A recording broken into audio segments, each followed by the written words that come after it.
Well, can you give me some examples? I mean, I was looking through the collection, and as you say, there's a lot of humour in it. But then there's a poem about a man who makes deep fake pornography, which is a real phenomenon, and it's a very disturbing read. So talk me a bit through when you were talking about everyday sexism and that overlap between women's desire. I guess the first time I noticed the connection was reading that first list poem, and there's a line. I read a whole list of. There was this man and there was that man, and then I got to the middle of the poem, which says, "Are you surprised? Are you judging me yet?" Where I addressed the audience. And the first time I performed that poem, a woman in the audience shouted out "yes," and I was really I thought it was funny, and I was really taken aback by it. And then afterwards I performed the poem again and told that story, and another woman said, what would happen if someone shouted out no, I'm not judging you? And I started to think about the judgment that was kind of in my own writing, that I put, "Are you surprised? Are you judging me yet?" That little "yet" at the end of the line. Sexism that happens, and how can you write about that's much harder. So anyway, All the Men I Never Married, number 10. 2 hours with you, sitting at opposite ends of your single bed. Living the dream, you say. I can't tell if this is sarcasm. Your feet level with my chest, my feet level with your waist. Almost like being a teenager again, almost like a giving in. You put your hand on my ankle, your eyes are closed. A train passes, the room shudders. The only things way, but the one who left. Not the one who left for good, but the one that stays just out of reach. Your thumb relearning the bone of my ankle. I know your patterns.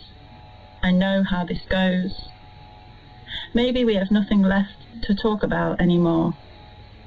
Can you feel my body humming underneath your fingers?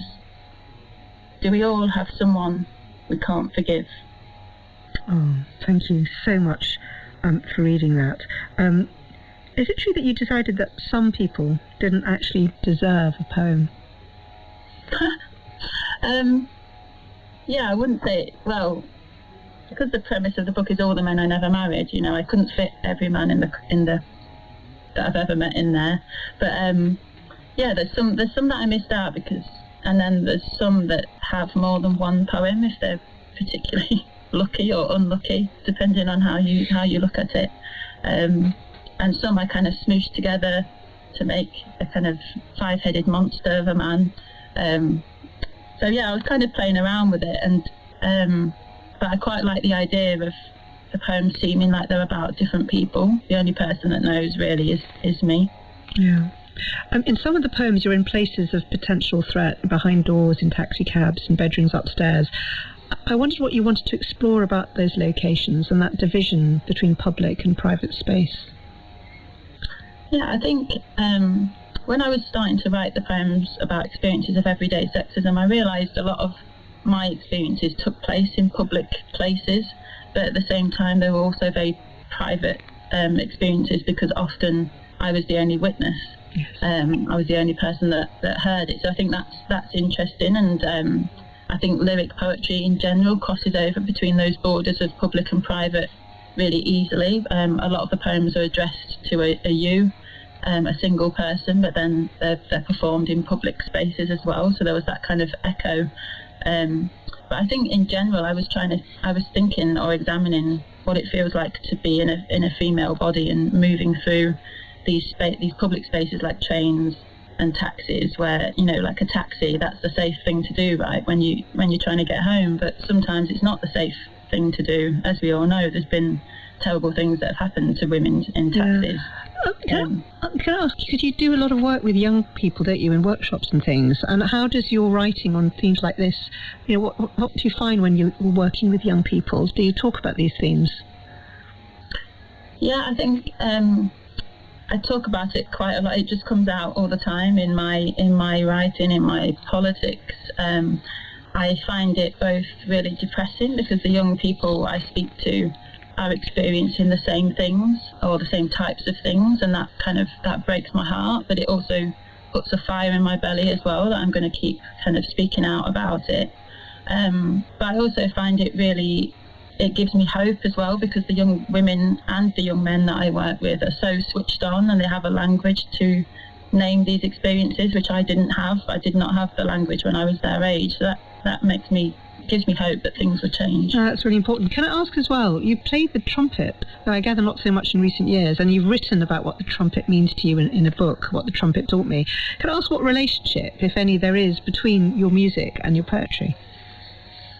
Yeah, I think I try to keep them really separate, because I stopped playing the trumpet because I started to suffer from really bad performance anxiety. So I just said, well, I'm retiring as a trumpet player.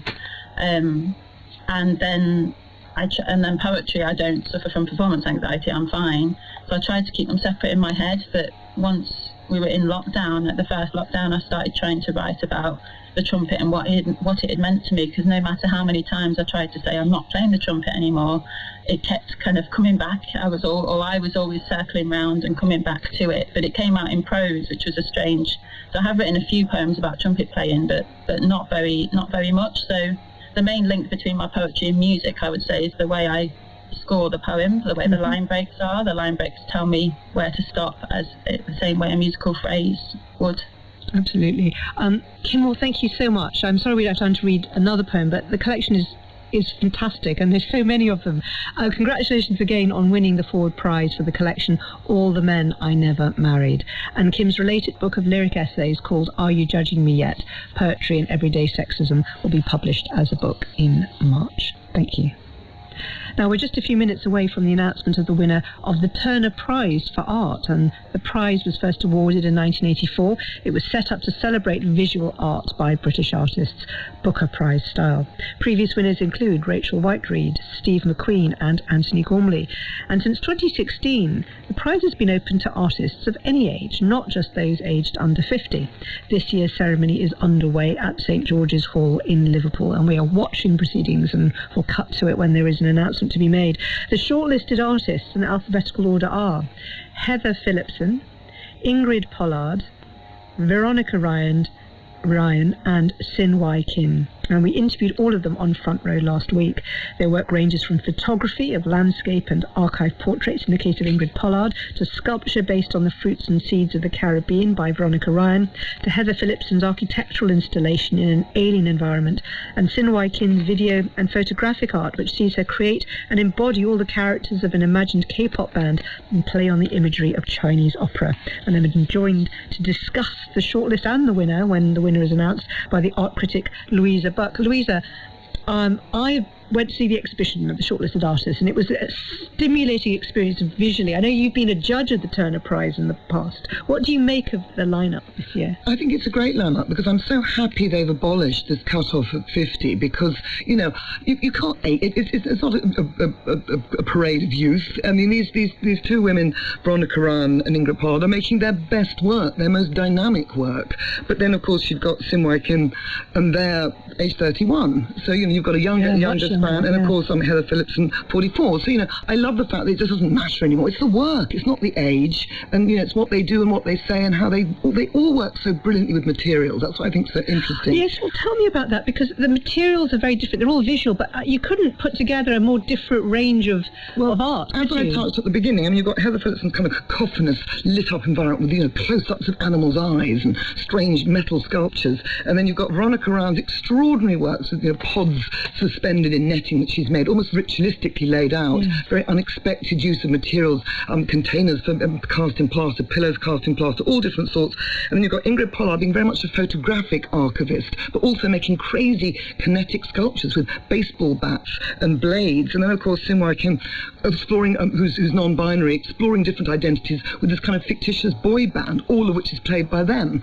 So, you've got a really extraordinary, but they're all exploring, they're all interrogating, they're all trying to kind of, make new histories, interrogate identity, history, the body. All these things are kind of givens, are now being unpicked through this extraordinary use of materials. Yeah. Now, I wonder, they're all the artists, they are different in a way, but I was thinking last year the whole shortlist was collectives, and I felt there was something in common of all these artists, which was partly the fact that their vision and their use of modern ideas sort of gave a coherence to the shortlist. This year's shortlist feels like there's a coherence to it in the way that last year's was all collective. I think every shortlist is a snapshot, both of the last year and the shows that they've had, and also the subjectivities of the judges. You know, it's a highly subjective thing. These aren't the only great 4 artists that have been making work in the last year, as indeed the selection of collectives weren't either. So I think, you know, they're all really strong, really interesting artists. They're all worthy winners. I kind of hate prizes because, you know, they all should win really.